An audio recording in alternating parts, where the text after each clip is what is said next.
Monday, November 8, 2021. This is the end canal. I wanted to put one in a dry creek bed, but we can't watch it as well as here. Got some steep sides. I'm just going to have to go ahead and put it in. It's already built. I just got to get it installed, and I'll show you why we need it. This is what happens when there's not a Kaboom on the canal. This is what the beach looks like. This is the way they were before, and the other canals in front of the beach. Kind of sad, isn't it, huh?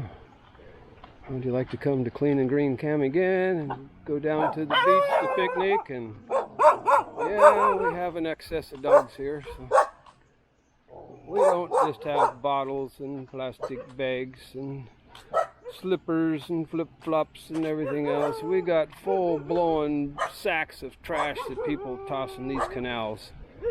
For now, we'll stop the flow in the canals, but single stream recycling's got to be implemented, and I do have permission from City Council. That's the next step. It just keeps going. One thing leads to another. So I want to get this one done before I go to Bohol on the end of the month. The Kaboom's done. I just got to see if I can find a big truck. Maybe No can help again. And then my main man, Josh Guinea, he's my right-hand man on the installs. Without Josh, I couldn't have installed these. The fabric bottle booms weren't bad. They're pretty lightweight. Stuff the bottles in, stretch them out. But they just weren't durable enough. But the Kabooms, it takes some muscle. And Josh is a pretty strong young man. And between the two of us, we can launch this one fine.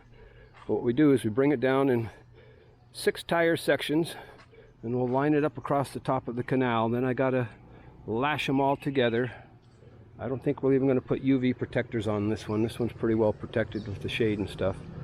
And then I got some anchor points here. There's a tree up by the road here, and another one a little farther down. We're going to have it at about a 45-degree angle, and she'll stop all that trash that's in there. This one's going to be a little more difficult because it's a little bit higher sides.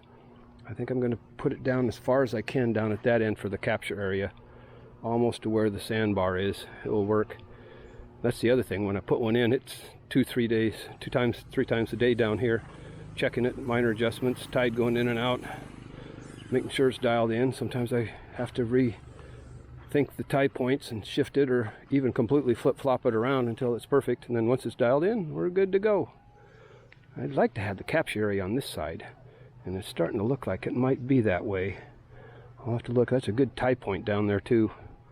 You just got to go where the trash naturally goes, and don't fight Mother Nature and try and get your capture area about that same side. So time to go home. That was my morning.